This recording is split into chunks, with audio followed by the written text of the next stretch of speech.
Good morning, afternoon, evening, ladies and gentlemen. Welcome to Rivals Fight Night. Got some games for you today. My name's Hex. I'm here with the best Rivals casters in the entire world, Dogman and Jake. Until I talk to the other guys later, I'm going to say that they're the best. I mean, that's just kind of how it goes. Guys, we got Patapim and Qadsiah, and these are two teams that we've got plenty to talk about. Dustin, Dogman, please tell me what your first opening opinion is. What's your first line here? I mean, first line is that it's just Patapim, you know, the way to say it is. I copied you, man, weeks ago when they first announced their name, and yeah, they came into the scene with this ridiculous AI bullcrap. You know, I was excited for sure. No, but they're really good. I mean, so is Qadsiah as well. This is super fun. I think we talked about this, Hex and Jake. We talked about this a little bit in the green room. Like, EU is so exciting outside of VP right now. Like, VP is just that good that they're just kind of dominating people. I mean, it's true, dude. It's true. Like, it's true. EU's awesome. You know, and we're waiting for one of these teams to kind of take that next step up.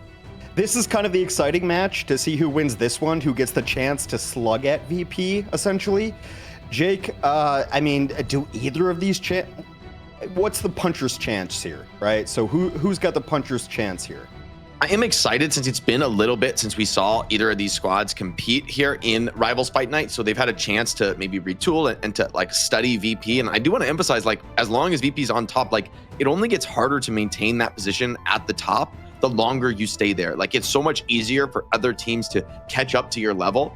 But that's been true for a while now, and VP has just still been grinding, still been putting in the work to be in that top spot. So Qadsiah, Patapim, we'll see, you know, who's got the better shot today. But I mean, after a few weeks of play, like, things change so fast at this stage in a game like Marvel Rivals that really either of these teams could come out on top of the challenger match. It's hard not to consider VP the favorite, the heavy favorite, after the run of dominance that they have had here. They have won every single Rivals Fight Night that they've shown up for. And so, yes, of course, these teams coming out of the challenger match have to be a little bit worried, but they also have to be, you know, a little bit devil may care. Like, you have that shot against VP, and VP has shown at least the possibility of losing maps, right? Like, it's been competitive at times, and you know, you're always thinking they're going to be that incredibly dominant force, but it's right when you get complacent that they're most likely to take that stumble. Finzi would not agree with you. I think he'd say that, no, we've never shown that we're bad, but they have lost a couple of maps here or there. But yeah, there's a lot of orange on that EU history, right? They've won every event that they've possibly showed up in, so it's always going to be a struggle for any challenger coming in. With the Fight Night format, we do 2 new challengers, and the winner stays. Maybe we shouldn't have the winner stay out of that. Virtus Pro has just been so dominant, so good in this entire series. Has the meta shifted enough for them to for an underdog to have a real good shot, Dustin? I mean, maybe. I mean, there's a little bit of things happening in North America. We've seen with like this Storm Hawkeye composition where you can sort of just like abuse Hawkeye's damage at range. You know, you can get extra bonus damage off. Yeah, it looks good. But the only downside is, you know, can VP run that? Probably yes, right? I mean, they have good Storm players. They have good everything players. As we've seen with Sparker, he can kind of flex to whatever. Psylocke bans, okay, put him on Namor. He does well in that hero. He can kind of play whatever. And same thing with Fi. He is that kind of underrated flex player for them that can kind of fill whatever. But, you know, obviously for these two teams, for Patapim and Qadsiah, I'd be curious to see if they want to play something else. I know that dive is big in this region with these two teams, so maybe we could see something there, and VP could take an L. Well, Dustin, last time we were talking on the Shroud B stream, I said, like, hey, maybe buff snipers. And you rightfully said, do not do that. But yeah, please no. It seems like it is the answer. Here is the Patapim team. Who are we looking out for, Jake? Who's going to be the winner in this one?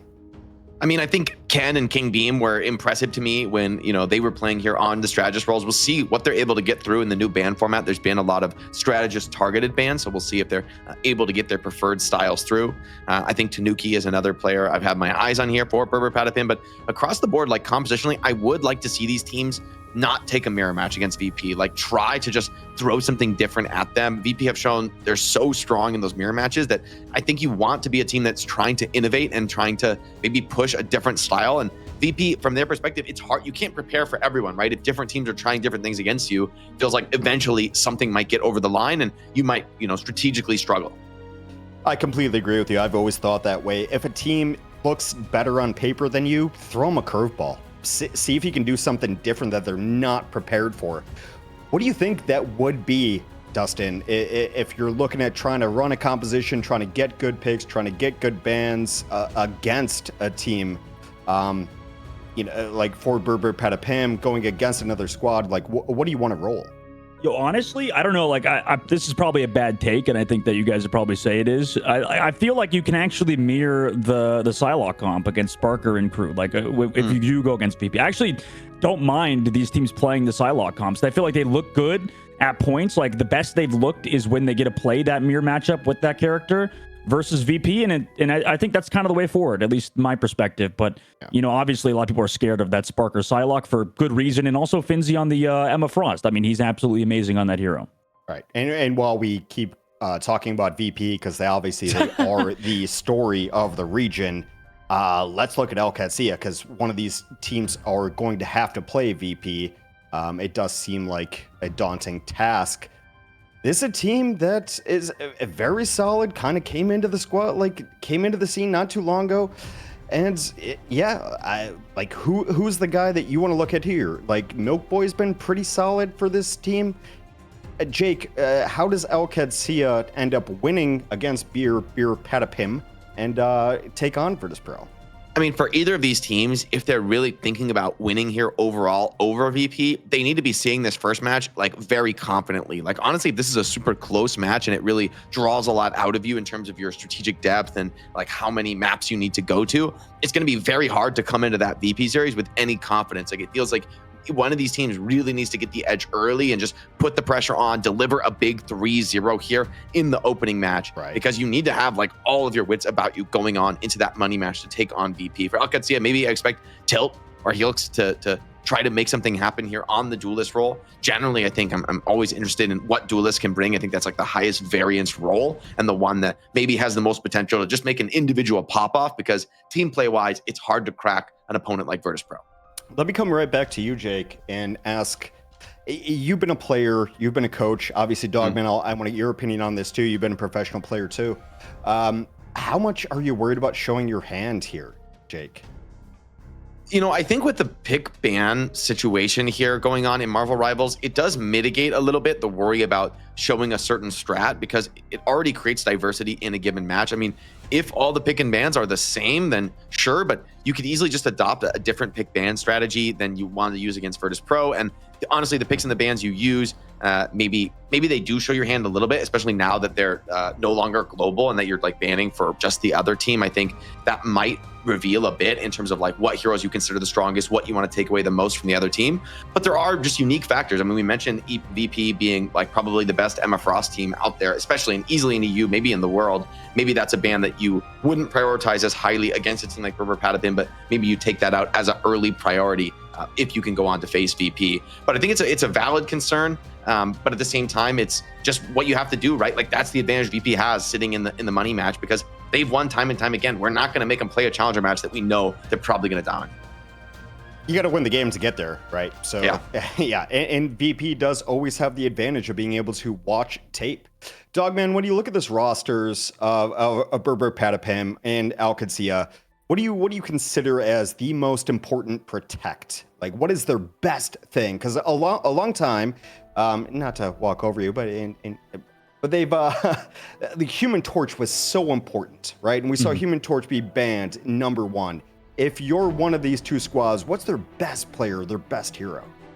I don't know. It feels to me that like there's a lot of really good Bucky mains, oddly enough, like over in EU. It just feels like I think Hellas plays a lot of it. He's really good at that character. And I think that also on the other side, there's also a lot of good, Bucky players on their team. So like it feels like that character is sort of in a weird spot where Bucky, you don't want to prioritize protecting them necessarily, but he's always kind of like that character you can fill in, similar to like Star-Lord. So to me, that's sort of a character that they want to keep available. Also, Wolverine, if we're going to Hell's Heaven, is a good shout, right? Because of the environmental kills, because of the fact that Wolverine is just so strong right now in general. Patch after patch, So yeah, and especially with Tanuki on the floor, like I think that he can play some of those heroes to a high level. So yeah, it's probably that Wolverine. I think that's going to be a priority for both teams. And speaking of which, by the way, Hex, I don't know if I know the full answer of this, because Ignite was a little different from last week with Fight Night. So remember how we had the bans last week where it was like targeted or whatever? Like when you banned, the other team can't play it, but you can still play it, right? That was not the case in the Ignite series. I believe that's going to be the case for the later Ignite for the playoffs, and so we want to stick with that high, like what's going to be the matches in the high level, because realistically, right, the Ignite quals are like mostly beatdowns with like the strongest teams kind of like running rampant, where this is what they're going to be playing off when they do play other strong teams. So we want to like keep that here for Fight Night, where we're trying to have that high level competition with the best teams in each region. Right. Right. So okay, cool. To try to give you the best answer, and I'll confer with our comp op ZP, this is what they're going to run in a couple weeks. So it's not like how they're running qualifiers. So this is what the teams want to run so that they're able to scrim on it. And we are moving very, very quickly. Oh my goodness. Again, obviously Human Torch. No one wants to play against Human Torch. Anything that's sticking out to you guys, Jake? Yeah, I mean, interesting, the cap ban there. I mean, both teams protecting on the Emma Frost, so they both value it, which is interesting to see. Like if we go against VP, maybe they're going to be taking that mirror where other teams haven't as often gone that direction. I do agree, though. I'm kind of a little bit skeptical about this system in the long term, because I think it kind of leads teams to be more similar, because there's no cost to banning a hero for yourself, so you just basically always ban the strongest heroes. The only difference is maybe you ban attacking the other team, what they want to play the most, but in general, the heroes you're the most worried about are what you're always going to ban, because even if you wanted to play yourself, well, you're not stopping that. You're just all you're doing is taking away that power from the other team. There is going to be some difference, though, because Berber Patapim has both banned and protected the Psylocke, so they're going to be able to control it for themselves on Hell's Heaven. Well, Dustin loves Psylocke, so it should be totally fine. What do you mean? What do you mean, dude? It's a totally legitimate hero. I'm a Psylocke abuser, dude. That character's broken as hell. Yeah, for sure. Dogman, how do you think Jeff Cap is right now in the meta? Do you think that's still a style that teams are going to go for? I think it is, yeah, because I know that last week, actually, you weren't here, Jake, for, or was it? It was 2 weeks ago, I think. We were talking about how like Jeff got through, and I think Hex, everybody's like, yeah, Jake always mentions how the Jeff Cap is like ridiculous. Jeff Cap. It is. Like 4 weeks ago, we saw that. It's the supposed counter. This is what I was talking about. It's like, I think Rye Mazing was telling me about it, the player for Sentinels. He was saying that Iron Man sort of counters it. Just able to kill the Jeff a little bit more easily. It's like he ults you. It's mainly Iron Man. It can be Hawkeye. The only because Hawkeye can just one-shot Jeff if he comes out of the water, and you could charge off of his little fin. So there's a few things like that you can counter him. He's still annoying as crap. Like, he is still by far really like the most annoying character in the game. But there are counters to a certain degree. We're going to kick it off on Hell's Heaven here, folks. It is Berber Patapim. Wait, hold on. Let me do it right. Patapim versus Qadsiah. I probably messed up one of those. Dogman, Jake, take it away. Thank you, Sir Hex. Going to be back with you, Sir Jake, as well in Hell's Heaven in Fight Night. Back for another week off after the Shroud Gauntlet, which was a gauntlet for everybody. I mean, that was like a 14-hour day. I don't know if you saw, Jake. Crazy. It was I saw some of it. I was on vacation, but I was like, oh my god. You were on vacation? Where'd you go? You just vibing? I went to Big Sur. Oh my! It's my girlfriend's birthday. It's up in like central/northern California. Oh damn! Sounds like a good time. It's very pretty. Yeah, but we're back in Europe with some EMEA edition, Berber Patapim versus Qadsiah. And Jake, maybe you were right. We're going to see that.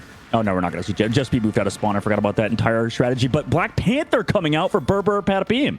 Okay, I mean, this is a wild comp from Berber Patapim. I mean, super aggressive, a lot of diving potential. Qadsiah playing something a lot more stock standard here, going to be very defensive. And with the triple strategist, they have a lot of tankiness. Tanuki needs to produce here on this BP, needs to create a lot of opportunity. Already diving into the backline, big damage with that regeneration domain. Big problem for the divers. Yeah, already cooled down out, however, so he can kind of wait that 1-for-1 trade. Meanwhile, Berber kind of just controlling that objective. In the meanwhile, setting up their dive. Here comes a nice freeze and NCO right on the follow-through from Alex. Great work from Berber Patapim to open that up with those cooldowns. And oh my gosh, Kanuki with these resets. Maybe this is that mix-up you were talking about earlier, Jake. Yeah, I like the style. I mean, what Qadsiah is playing has been like meta for so many weeks, right? Like this is a classic, the triple strategist. You're using that team up with the reses for Star-Lord. It's like, sure, no problem. Like this is such a solid comp that we know wins a lot of these fights. And they're forced off it immediately. Milkboy gonna head over to the Emma Frost, maybe trying to be a little bit more mobile, trying to grab some of these divers out of position. But BP looks like kind of a problem the way he's playing right now. Yeah, I don't know how Tanuki is able to just hit these so consistently so far. He's been getting those resets, just kind of playing back. And this comp is just so aggressive, like you said, Jake. I mean, already forcing out the soul bond from tilt. They're not even through this choke point. So getting out those early cooldowns is crucial leading into this upcoming fight because they can just consistently play the objective alongside having just this constant force with the Namor just poking away, as well as they have, you know, that Hornet Proteus ready to go alongside that damage boost from Alex when they want to use that. Here comes an early Emma Frost ultimate out. Kind of stun locks everybody, getting rid already from Maluki. I mean, that Mantis doesn't even have the res to come back into this fight. So, yet again, another reset for now Qadsiah. I mean, this has been absolute dominance from Berber. Oh, man, Tanuki is just cutting them up, creating so much space, forcing so many of these cooldowns, as you mentioned. And Qadsiah is just completely caught flat-footed. They don't know what to do here. They're going to make another swap over to the Hela and the Bucky, trying to make some of those, like, solo play stunners work. But those picks really rest at the edge of the knife. I mean, Black Panther can just as easily cut you down. If you miss one of those stuns, it's not super easy to land those. And especially Berber Patapim, I mean, they grabbed this Loki-Luna combo. I mean, classically, one of the strongest strategist setups. Qadsiah is mirroring it now, but it's going to be too late to bring the ultimates to bear. And Ken has the copy, so like, strategist ultimate advantage. This should be an easy fight for Berber Patapim. Yeah, early Generation Domain popped as well. They try to walk towards that point. I mean, Hellas, you have to find these hooks. That's like the whole point of playing the Bucky, but here comes Tanuki into the backline with the ultimate slam dunk onto Lin. And no res, by the way, either, because they've swapped off that Adam comp. And, you know, this is the unfortunate circumstance that they're in now with switching off a comp mid-map. Now you're going to be down 100-0. Great first round on Hell's Heaven for Berber. And I mean, we talked about a team needing to come off to a hot start so that they could build momentum and come into that money match series with a lot of confidence. And right now, I mean, if I'm Berber Patapim, I'm starting to really believe Tanuki putting on a full show here on BP. I mean, Black Panther, one of the highest skilled characters, I think it's fair to say, in the entire game. And one that not every team is that confident piloting. Like, you need that team play coming in. It's not just the BP. It's Hulk coming into the same moment. It's making space. It's Emma Frost holding down the front line. And it's also Namor creating a lot of opportunities by just making the walk-up more difficult for Qadsiah, more issues, more flank. I mean, Namor, honestly, when you can, like, come from a flank on Namor and throw down those Monstro spawns right as you initiate on the backline, that can be incredibly devastating. And Namor is a very hard hero to turn and focus. Yeah, I mean, that's just constant threat in your face for sure. You're right. And I don't know, because you would probably be a good VP player, Jake. So, like, this character to me, I don't know if you've played it too much, but it feels like very server dependent almost. Like, if you don't get your, like, shift off, right, and you don't connect, or you don't connect with your vibranium, like, marks, aren't you just kind of screwed, right? So it's like it's feast or famine, right? Like, if you mess up the initial engage, you could fall flat and make it look really weak. And that's why it's such a high skill character, because you're taking such a big risk playing it. But Tanuki, I mean, looking this solid, this confident on it, it's a great start. This map, I think, is going to be a little bit more difficult for him to make it work, though. It's a lot more open, and Qadsiah can kind of play space with their Hela. So this is going to be a tougher test for Berber Patapim. You see the poking going off, but Qadsiah getting the better of this, and they have a lot of ultimates coming into this first fight already with an early point control. I like how you mentioned that. It doesn't get easier for the comp. Oh my gosh, Tanuki gets rid of Maluki again early on. I mean, that ultimate no longer here. With that Luna Snow back towards the spawn, the copy does come from Linz, but with the damage boost from Alex, I mean, Hornet Proteus smacked down onto the back line.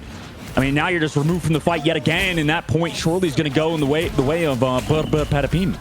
Oh, that's so beautiful from them. You know, and honestly, you think about the Namor, right? Like, in the past, we talked about the team up with the Luna Snow and how great it was with that Monstro spawn, but always I felt really more than the team up was the ability to damage amp the Hornet Proteus, turn it into a giant AoE one-shot. It's like a soft counter or maybe a hard counter to a lot of these support ultimates that otherwise make you completely unkillable, like including the enemy Luna Snow. And, you know, seeing that combo still come out shows that this team up is more relevant than ever, despite maybe not actually being an official team up currently.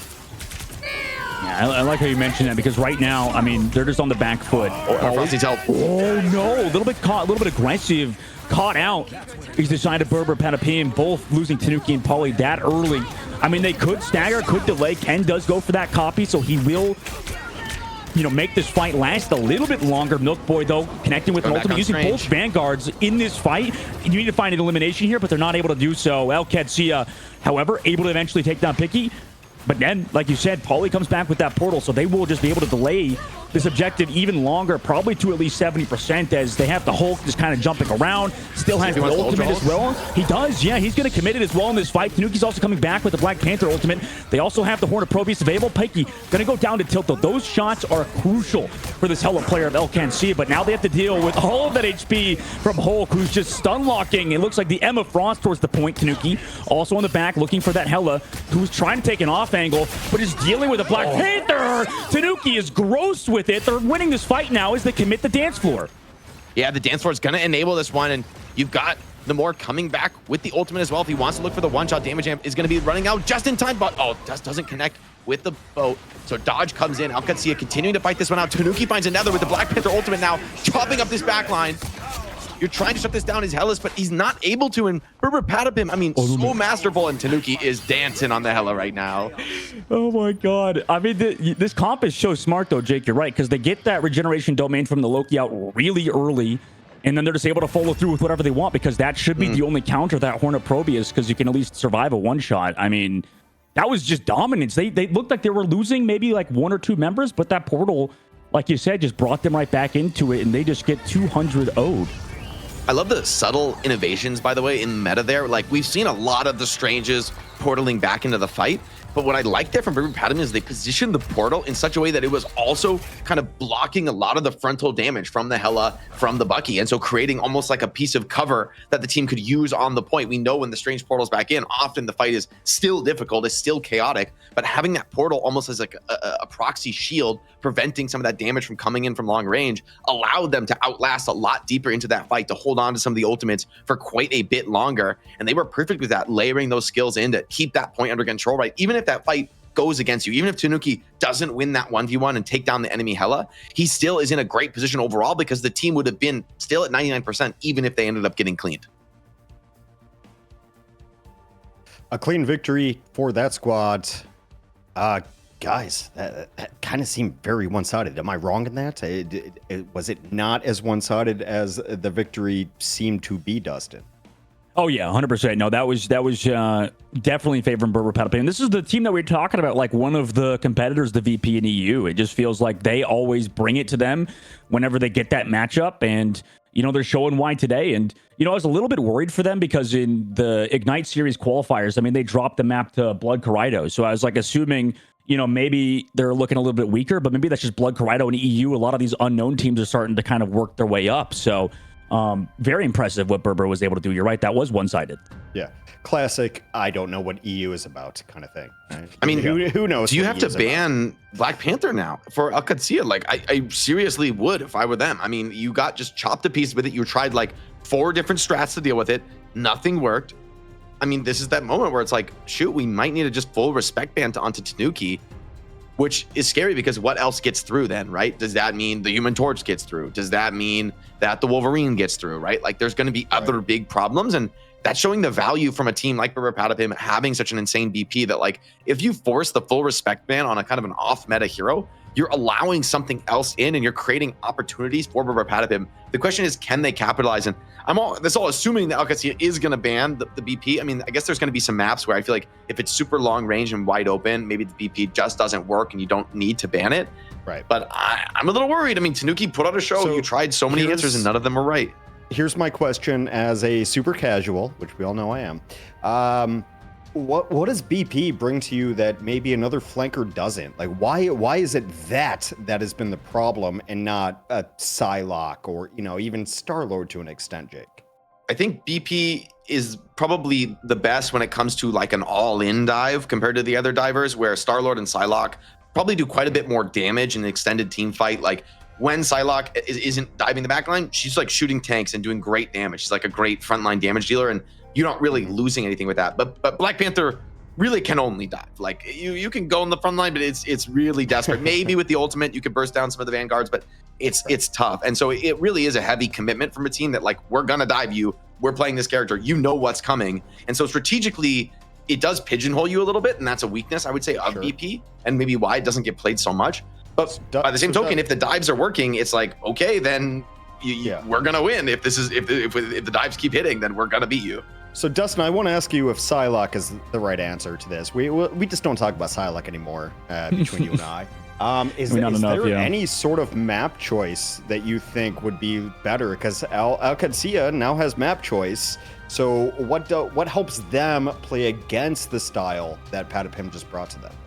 I think any of the escort maps. I think domination is probably BP's best map, just because you can like duck away into any corners. You can just have so many angles you can kind of come from.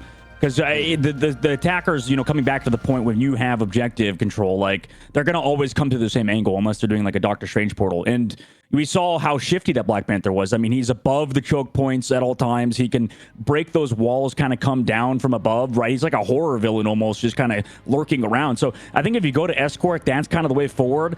I would say, like, to be honest, in terms of just composition, I know you didn't ask that question just yet, but I would like to see maybe an Iron Man or something, right? Some sort of flyer composition potentially to deal with this. Not this, Bucky composition Hela. Like, I think it just is not the vibe, especially since they don't have a Hela on their team. I mean, it seems like you could just go like a flyer for free, basically. It's just tough, I think, on domination, because you could see like how many angles that Black Panther can come from. It's going to be rough. Yeah, Jake, is it a compositional problem and not an execution problem for why they lost that round? I mean, I actually do agree with Dustin. I think like the scary thing about playing Hela and Bucky, and it's like, while you do have these stuns and the hook from Bucky that could control the Black Panther and could potentially shut him down, ultimately those are skill shots. And someone like Tanuki is just like constantly on the move and proving to be really difficult to connect with. And so it's like you have those skill shots, but he's just outplaying them, versus a flyer where like you don't need to really skill shot the BP. You're just staying alive and like grinding him down with damage and forcing him out of these fights, or you can like kind of scout him out and he's not able to jump on you nearly as easily because of some of his range limitations. So I like that call out from Dustin, and they're also going to follow your advice, taking us to Yggdrasill Path.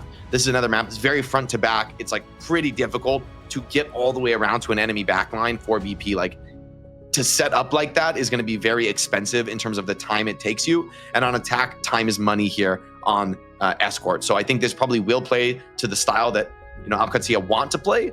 The thing is, for me, like, we've seen Berber Patapim also play slower styles too, and so I don't think that they're pigeonholed into being only a dive team. It's just that like that question remains unanswered of Berber Patapim, if they lose maps, can keep taking us back to domination, and there's Qadsiah, they need to find an answer. Well, Dustin, let me ask you this: like, why do you think this is the map choice? What does it play into of their strengths here for Qadsiah? Yeah, I just think that like BP is going to be way hard on this map. I mean, it's just a longer range. There's the flank angles. At least like you have to sort of walk up. This is definitely like a tough map for flangles, as I the call flangles. The flangles. I like that. We should coin that one. We'll see. No, I should not. That's terrible. Again, Human Torch bans first off, as always. Yeah, makes sense. My favorite strat on this map that I don't see pros do, Dustin. I don't know if you think this is legit, but like solo strange TP your Hela to the defender's like back line and then push front while Hela just flanks and kills everybody. But I'm not sure that's actually viable. I mean, it is. I think it's one of. There's so many Doctor Strange. That's the honestly. I like that you bring it up because it is the best part of this game. Like the Doctor Strange portal, like bullcrap is honestly amazing. Like we'll see so many different things. Yeah, like I'll attack from a completely crazy angle, right? Which is like totally unique. And you can do like counter portals and stuff. Like you can out of spawn, like if you see their strangest portaling, you counter portal them, and then you have like a Penny Parker switch to Penny Parker, and then drop your mines in the spawn, and then you do one shot whoever comes through. That's what happened to me rank from Guru. It's insane the amount of stuff can happen. Speaking of which, by the way, Emma Frost still going through. Psylocke banned yet again, Hex, it looks like, and Wolverine. I mean, they're doing the same thing Berber's side. It doesn't seem like they're deviating from their game plan. So they're just gonna try to run it back again, throw their fastball, not a curveball. And see if they can pull it off.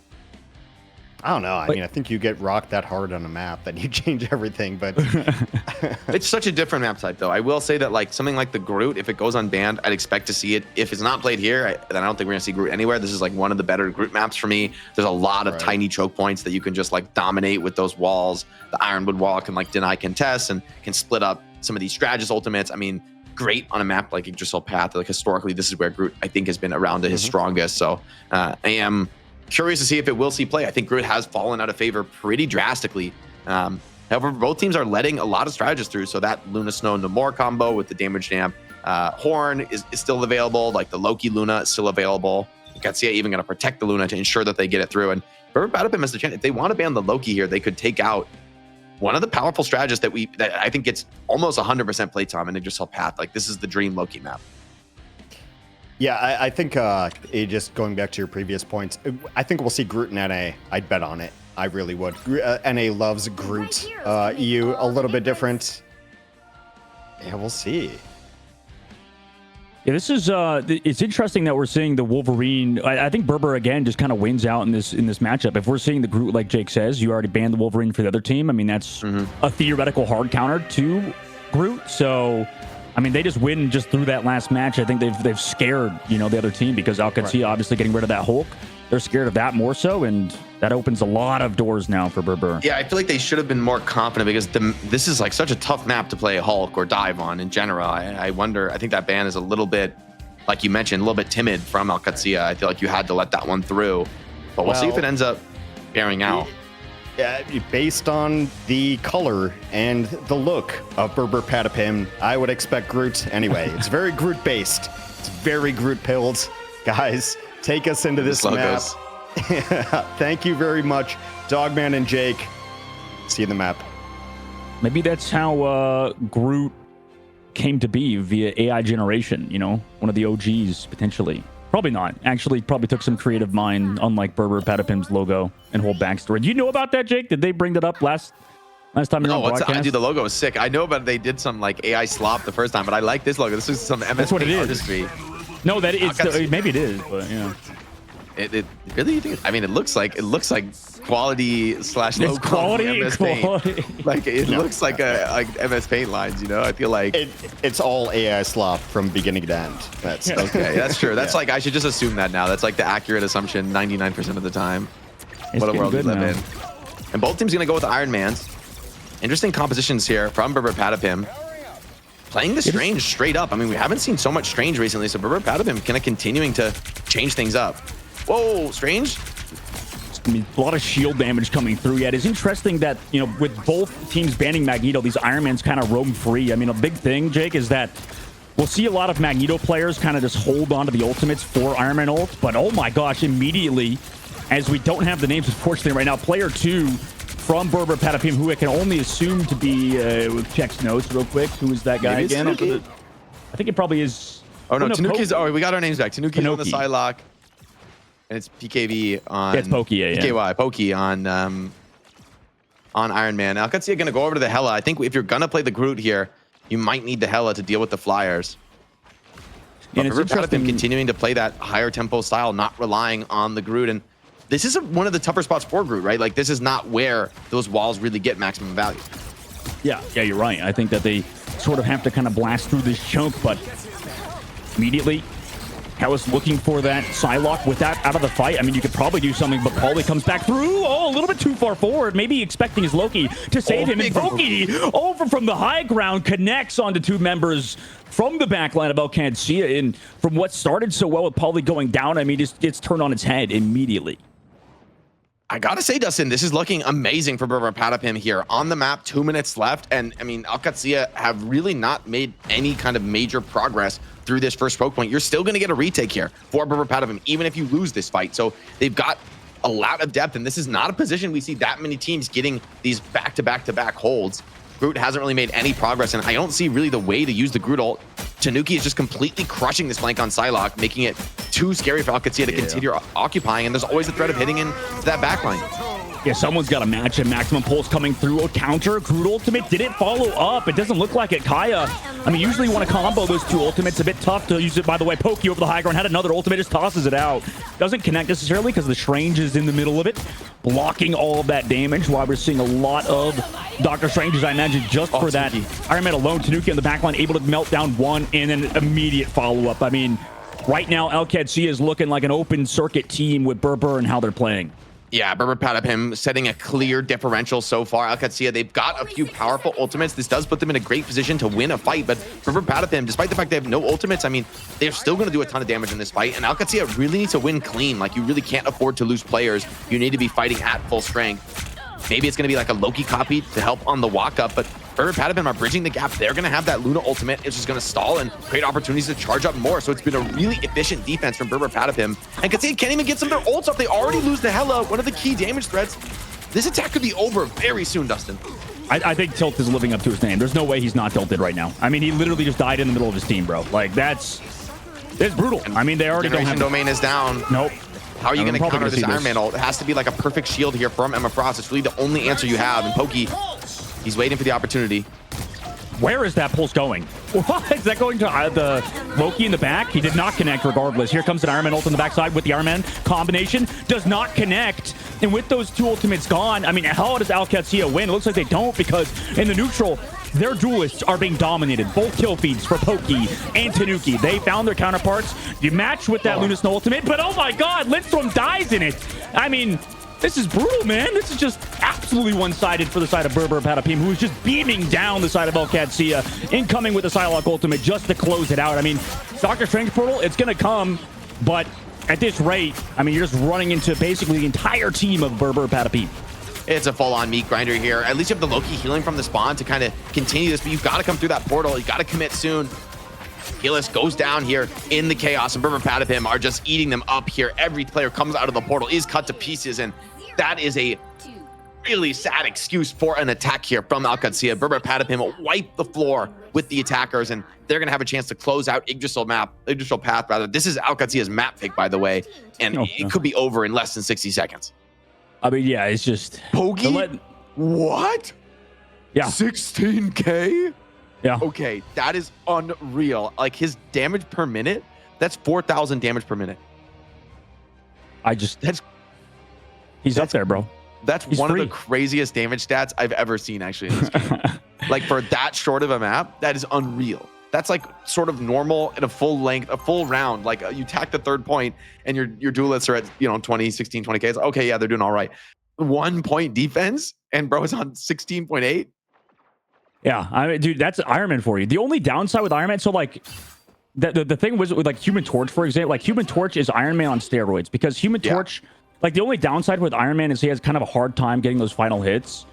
Like, where Torch can kind of just like slam dunk on people and kill them in one shot. Like, that's the only downside. But like, you're right, Jake. Like, Iron Man is Punisher in the sky. Like, he just kind of beams.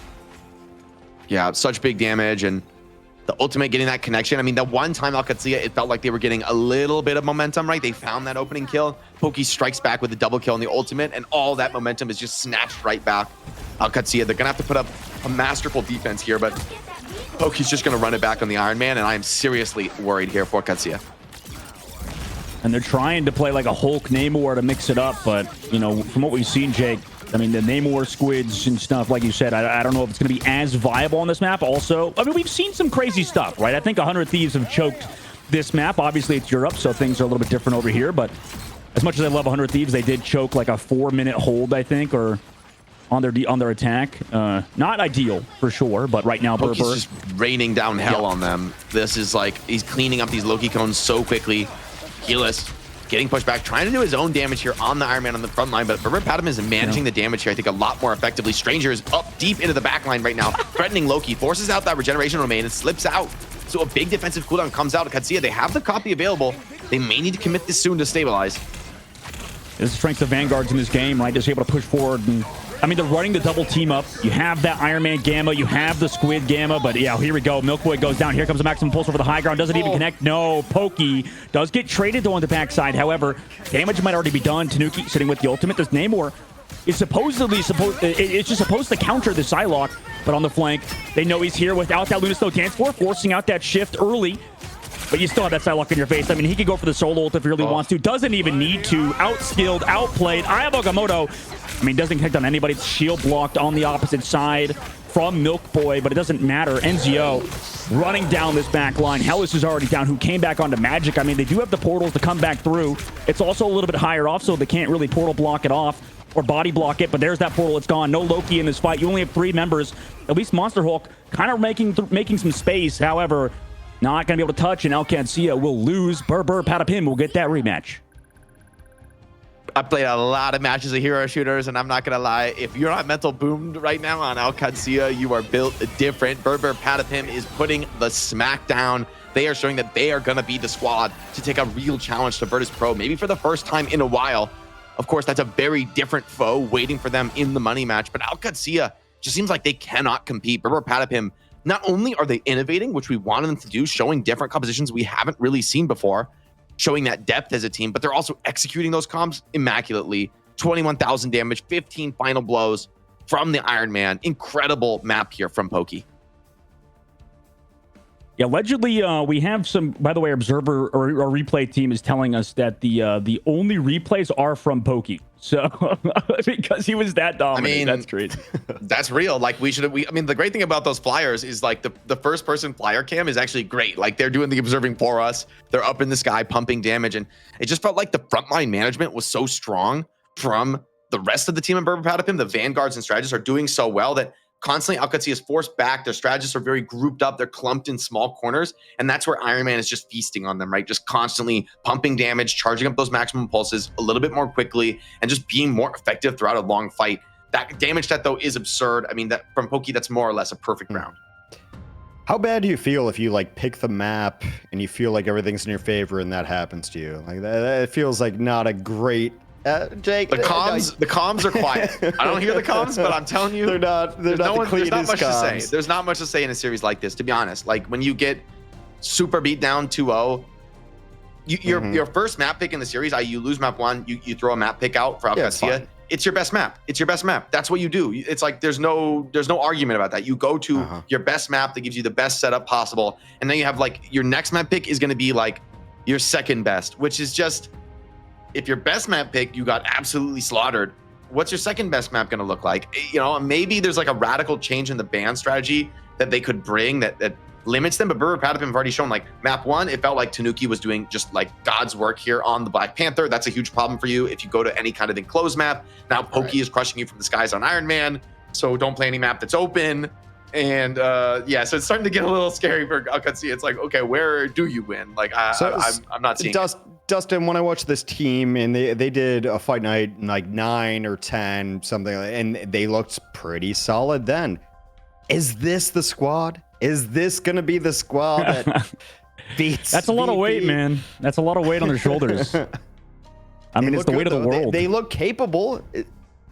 They are grinders. I think we talked about it, Hex. I mean, these guys are just like playing every day. Like they play this game so much. So, you know, if any team can do it, you're right. It is them. I think that they look good. You're right. Like, are you noticing any weaknesses out of this team right now, Hex? Like they just seem like they've got all of those comp. They got the Psylocke and the comp. I noticed one weakness is that they're not Virtus Pro. Like that's the biggest weakness that they have. That's true, though. It is true. I will very clearly say that they're probably the best, second best team in Europe. I don't think that's a bridge too far, as it were. Yeah, but still, it still comes out like, can they possibly do it?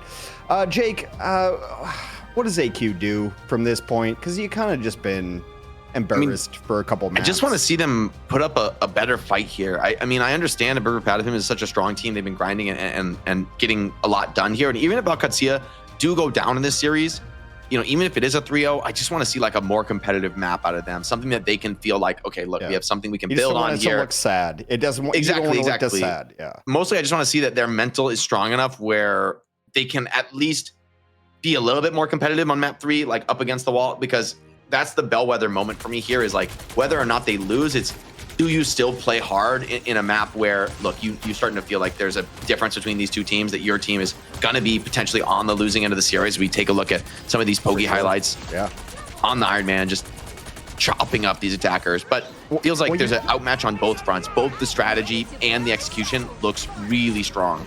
Well, you never want to see a team that looks like they've given up, right? Like that's always a problem if you see a team that looks like they don't care anymore because it's map 3 and they don't think they're going to win anyway.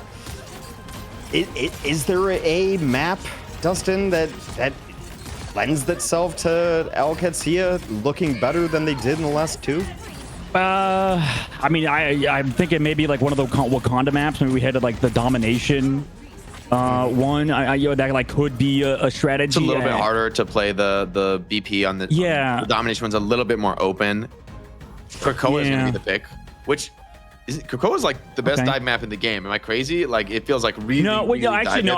I kind of a little bit disagree. Maybe on like one of the rounds, the one with the dragon or whatever. But like the other, like that one's pretty good for diving, that's right? true. That's true. Some of the other two are a little bit more open. Some like high grounds, a little bit more space. So but that's the difficulty because Iron Man's gonna be good there. Sorry. So Hex. is it going to be stage-based, Dogman? Like you know how some some of the maps that have 3 different stages and 3 different points, they're kind of wildly different. So are they just hoping for RNG then?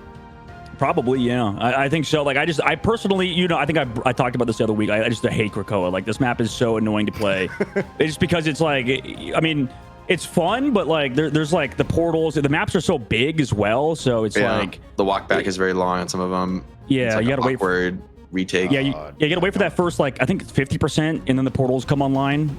So it's like. Yeah, I don't know. I wonder what the bans are going to be, man, because we saw the Emma get through previously. We saw the Psylocke get through again. In last map we saw, like, they got dominated by it. Yeah, you could say it was the Iron Man, but that Psylocke Emma also put in so much work. Tanuki was popping off. Jake, if you were a manager of a team and you pick Krakoa, what would be your first ban?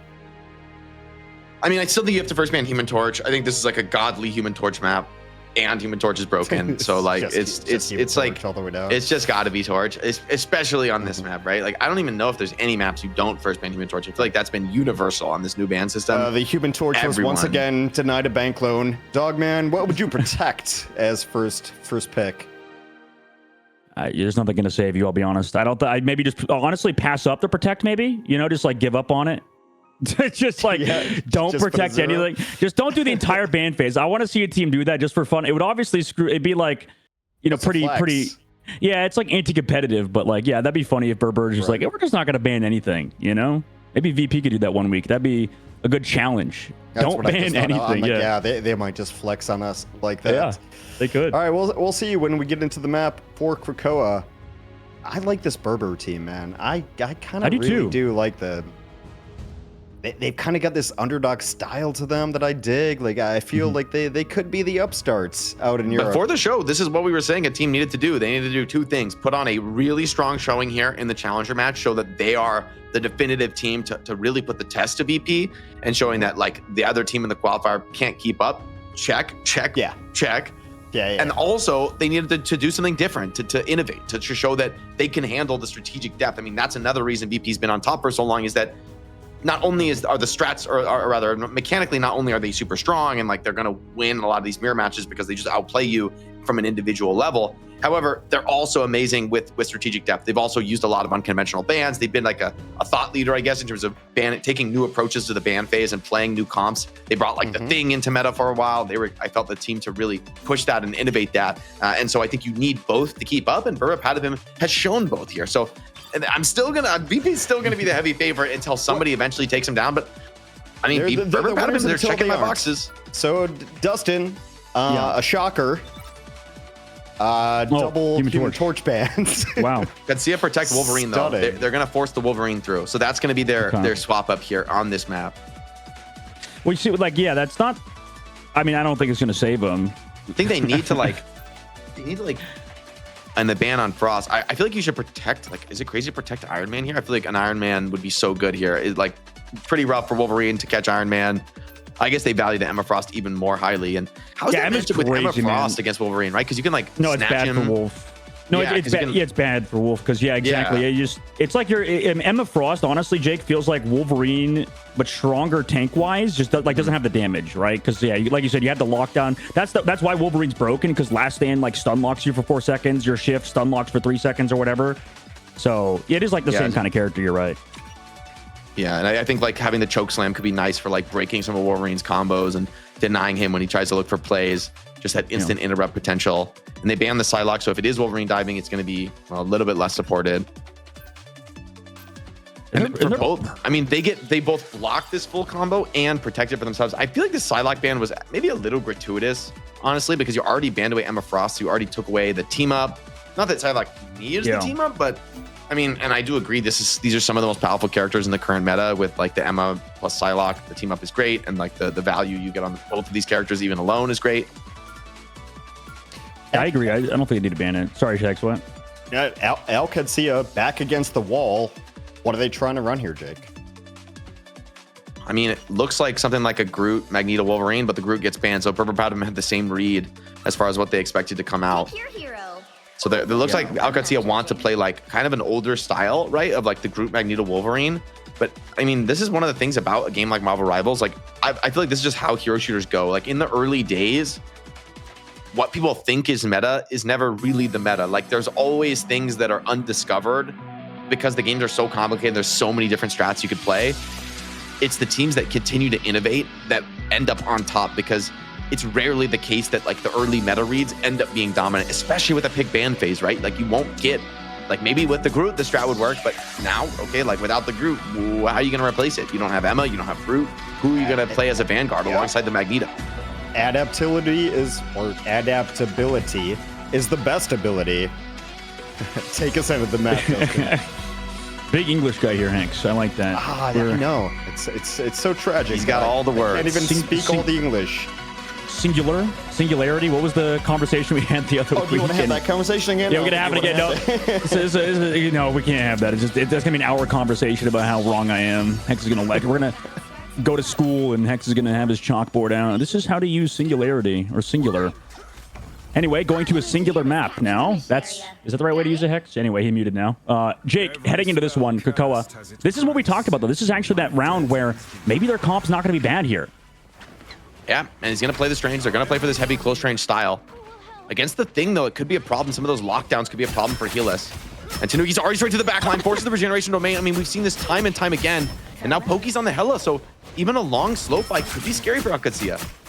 I mean, he's just absolutely dominant here right now. Oh, the sleep is big. Can they turn it around on him? No, double dash away. Character's a little too mobile, a little too much damage, I think, for a lot of people. Meanwhile, frontline taking so much poke. Wolverine trying to come in and help. Soulbond, though, does keep them healthy. That's at least one benefit, but once those cooldowns are gone, Jake, I mean, it's just over, right? Like, you use your regeneration domain, use the Soulbond. What do you have left to control the point? Yeah, and, you know, Pokey living up to his name there. I feel like this Hela in the backline, like, if you're going to run the Wolverine, you need to make things happen, right? Like, you cannot really keep up if it's just like we're all shooting tanks.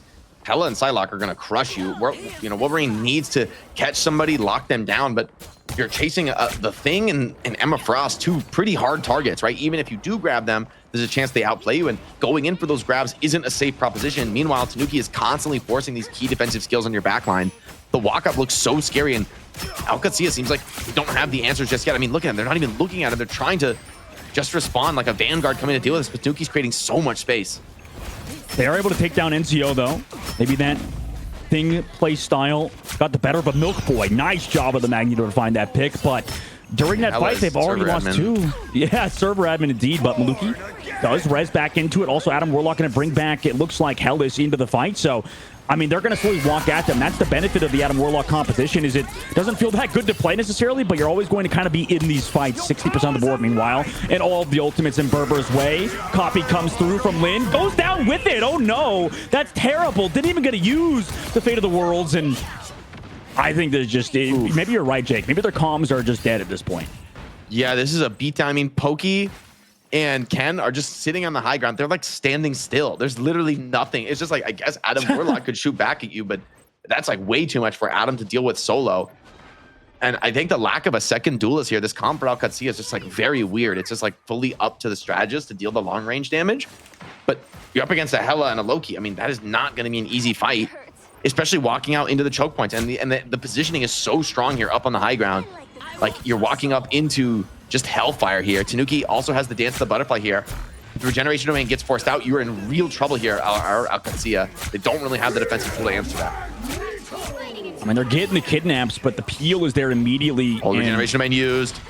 And here's Tanuki on the back line. I mean, luckily that Adam Warlock should have the sustain. They also commit the dance floor. Also, Copy comes through from Lin, so they're able to come back into it. Finally having it. Tilt's able to find one of the Alex, and Wakamoto from NCO gets canceled. Nice job from the Wolverine. Did use his ultimate, however, but that's entirely worth it. I mean, Pauly trades back Maluki, but that person can resurrect themselves. You have Pauly's ultimate, and they're coming back into it. NCO finds one. Oh, no, Kyle goes down two. No res either from Tilt, man. It was looking so good until you realize, yeah, like you said, Jake, Pokey's just playing server admin. Yeah, Ken and Pokey just never under threat throughout the entire course of the round. Even when Tanuki went down, maybe trying to get a little bit too much done in the back line. Even if a Vanguard ended up getting caught by that Wolverine. You just had such a reliable backline stabilizing that fight, and Polly, once he rips the ultimate, it's just too difficult to try to push through that, especially with, you know, the Loki behind, still pumping heals, still threatening the saves. And yeah, Tanuki takes a couple deaths. It's like no problem. He's really just there to make space in this matchup. And to be honest, it's kind of a scary one for Psylocke. With like the triple strategist, there's a lot of defense and tools to deal with you in the backline, but he doesn't need to really get massive kills or stay alive forever. All he needs to do is create space and draw attention. That's, you know, Pokey's going to be the one doing most of the carrying there. But I mean, look at the damage from Polly. Really impressive there on the Emma Frost. 0 deaths, almost, you know, 8.5 thousand damage, 100 or 10k damage blocked. Just an insane performance. Yeah, at least now Qadsiah is trying things. Like they mixed up the band, but you're right. That's why we see Emma Frost so prioritized, and Berber able to play it because of Qadsiah's, you know, bans and what they were forced to do on their side. So they're at least mixing it up. But, you know, with this triple res comp, like you said, or at least, sorry, with the double res comp, because they're missing the Star-Lord, their entire, it feels like their strategy is like, okay, we're lacking the healing, so we need to play this like triple, like 3 healer comp to just stay alive. But yeah, it's not really panning out. It's looked a little bit better at points, but they really need to just kind of capitalize off of this Wolverine right now, and Hellas is just not able to find anything, especially on this next round where it's so open. I mean, already using that passive because of Tanuki's positioning, that's not good moving forward for Hellas. Yeah, Tanuki's just hunting and pecking at the back line. Already picks off the Atom. That's a massive cut down. Loki forced to teleport away, and Tanuki's just back. He draw the attention onto himself. He's turning the fight back around now. Hellas up in the sky doing a lot of damage. He is going to get sent down to the floor. That Mantis ultimate stabilizing for the moment for Qadsiah, but the stuns come in. They're able to follow up with monster headshots here onto Maluki. Berber Patapim up in this fight. The res comes in, though, maybe stabilizing things, getting Qadsiah back into the fight, but the Vanguard's so low and they eventually drop. I was going to say, I need to know where Tilt is, but I mean, he's just down. Like, he needs to stay with the fight. The problem is as well is like they need to play for this Adam Warlock res, man, but like, how do you do it on this map? Like, where are you going to hide, especially if you need to do stuff on Adam Warlock? Like, that's, yeah, he's going to switch to Hela. Like, oh my God. Yeah. I like the Hela swap, but the comp is getting so awkward now for Qadsiah. It's like you got the Invisible Woman. You know, I guess I see the theory. It's good against the Strange, can kind of push him away and deny that ultimate with some of the cooldowns. Can maybe assist Hela in some of these longer range duels with the shields. But now, like, the Wolverine feels awkward on this map, man. It's so open. And I mean, you just die on the walk up. That is like the worst case scenario. Even Hela now in big trouble. Tanuki on the flank focuses that one down.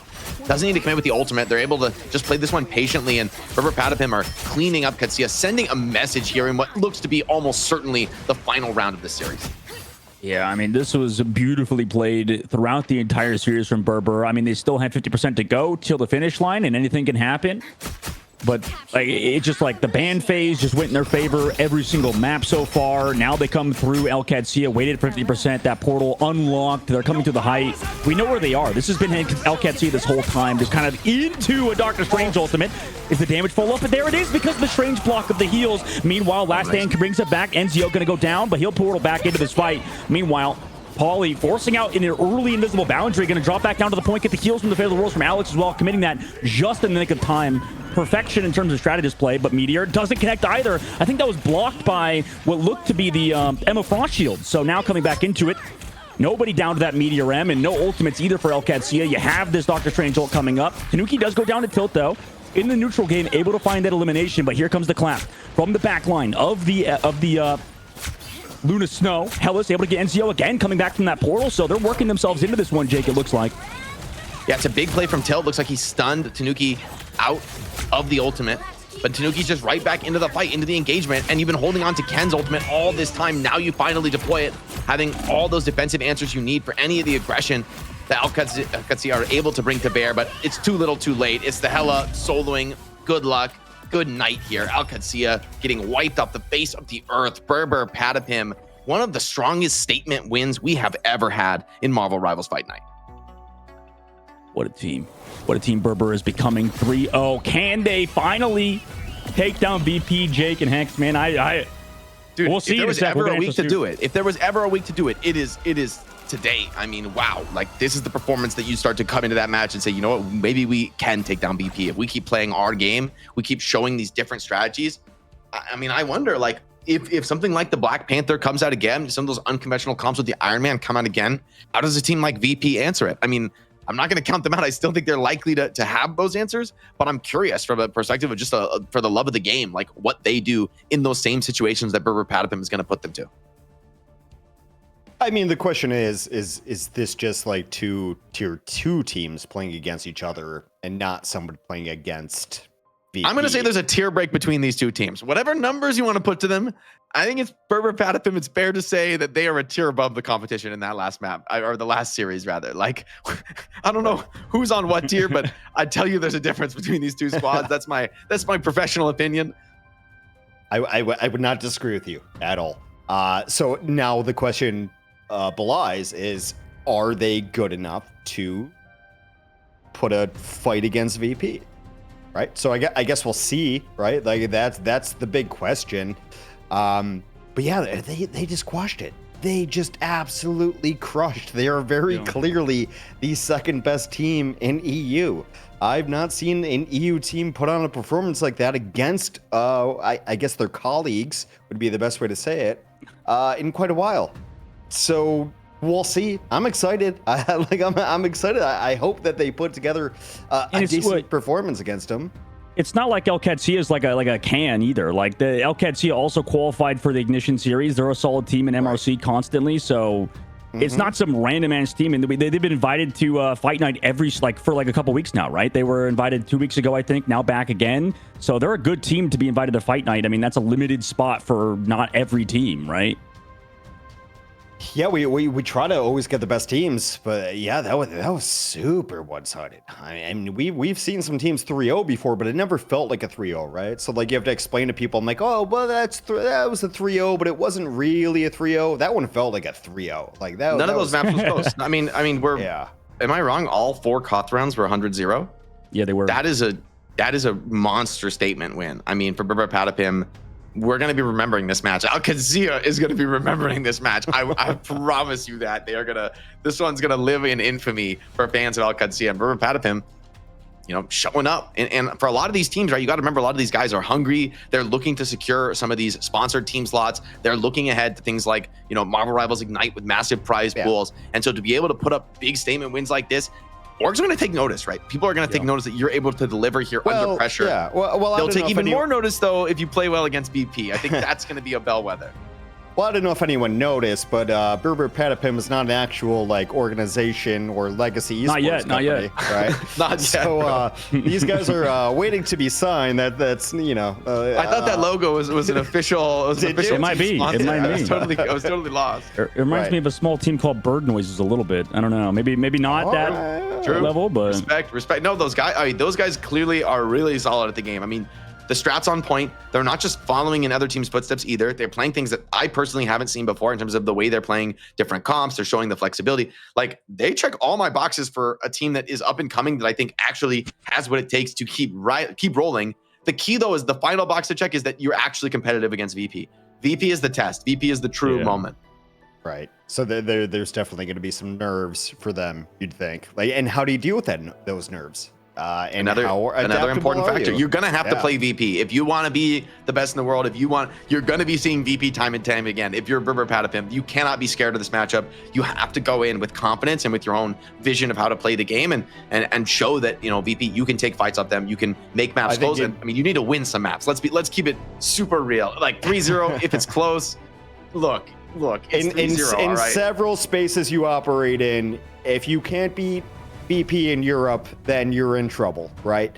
Let's take a look at who the MVP is. We got that coming up. It could be anyone, and we'll see. And it is Pokey. Yeah, I mean, this was a strange MVP to award because unlike most strange MVPs to award where, there's it's such a close match, so many players doing big contributions. I mean, this is a game where Pokey just super styled on them on map 2, and I was like, yeah, should have given the MVP, but I mean, across the board, this kind of team domination, it can't just come from one player. This is a full team effort. Yeah, you're right. But Pokey, I mean, this map 2 was, I think, one of the best individual maps I've ever seen, frankly, in terms of how dominant it was. Like, the ridiculous, 16.8k damage stat, I remember that after round 1.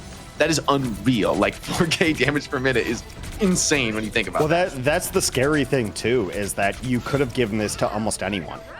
That's how solid and secure this team is. They're all very, very good. So yeah, Pokey, you can have it. Fine. I think everyone probably deserved it a little bit. This is the squad. Maybe this is the squad. We'll Maybe. see. And then if they get like roll 3-0 like that, This map was also like, bro, this is so painful. Watching like the Hella just literally free cast. This is me when I like play on my account in plat. Like I'm just standing at the back and free shooting on people.